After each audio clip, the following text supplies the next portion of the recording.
Aujourd'hui, on vous propose des bouquettes.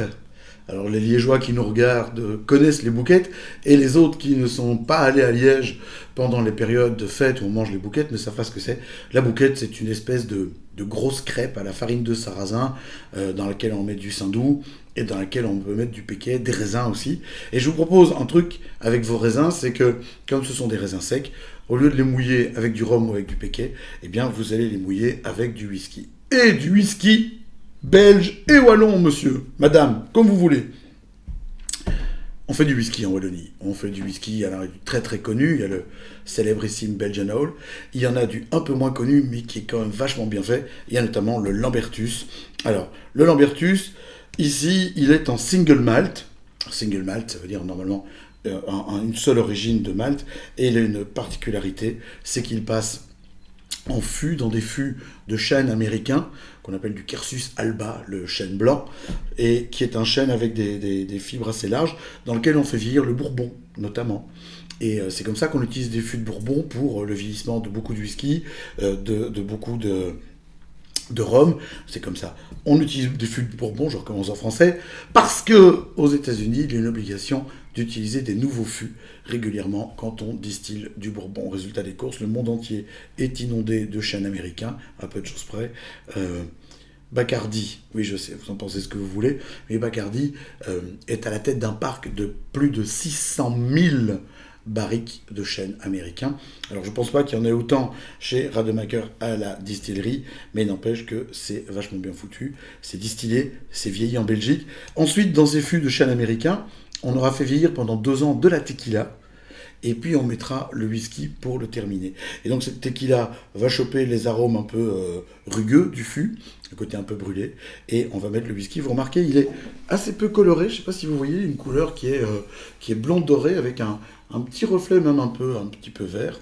Très très bel habillage pour ces bouteilles de la gamme Lambertus. Il y a un 2, 3, 4 et 5.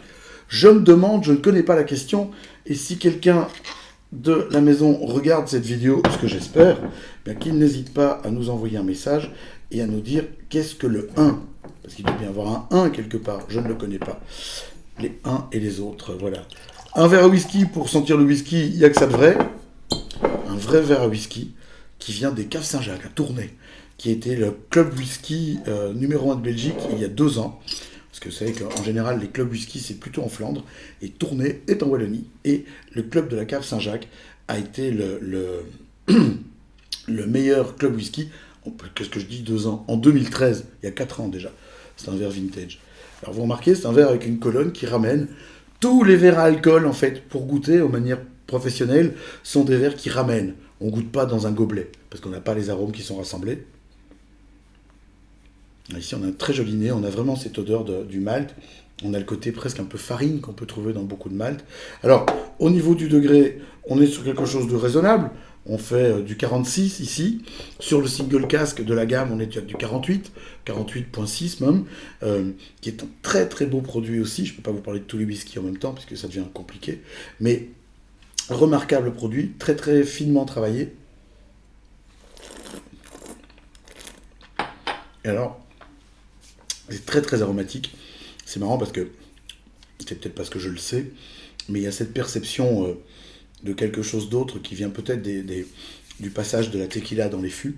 C'est très surprenant, c'est bien fait. Alors, le genre de truc, si vous voulez goûter et que vous avez un peu peur du degré, vous n'hésitez pas, vous ajoutez quelques gouttes d'eau, du robinet, si elle n'est pas trop chlorée, c'est parfait. Quelques gouttes d'eau dedans, vous allez voir que le whisky va prendre de l'ampleur, il va devenir beaucoup plus gras, beaucoup plus huileux, beaucoup plus riche aussi, et ça va donner quelque chose de plus facile à déguster si vous avez un peu moins l'habitude. Vous ne le servez pas glacé, vous ne mettez pas des glaçons dedans, hein. Si vous voulez vraiment le rafraîchir parce qu'il est trop chaud, prenez des petits cailloux dans le jardin, vous lavez bien, que vous rincez bien, vous enlevez la terre, vous les tapez dans le congélateur, ça permet de rafraîchir sans diluer. Ça sert à rien d'aller rajouter de l'eau de glaçon dedans. Et en plus, l'eau de fonte en général de glaçon, elle n'est pas super clean. Eh ben ça, pour accompagner une petite bouquette, hein, eh ben moi je dis hein, que c'est vraiment parfait. Hein. Oui donc, on pourra aller sur la batte un dimanche matin, ou au marché de Noël. Marché de Noël, ça c'est vraiment le rendez-vous des Liégeois. Hein. Et avec de la bouquette et avec du whisky de chez Lambertus, Certes, le Standard ne sera une fois de plus pas champion, mais c'est pas grave, hein. Il y a plein d'autres choses à faire, hein. Santé!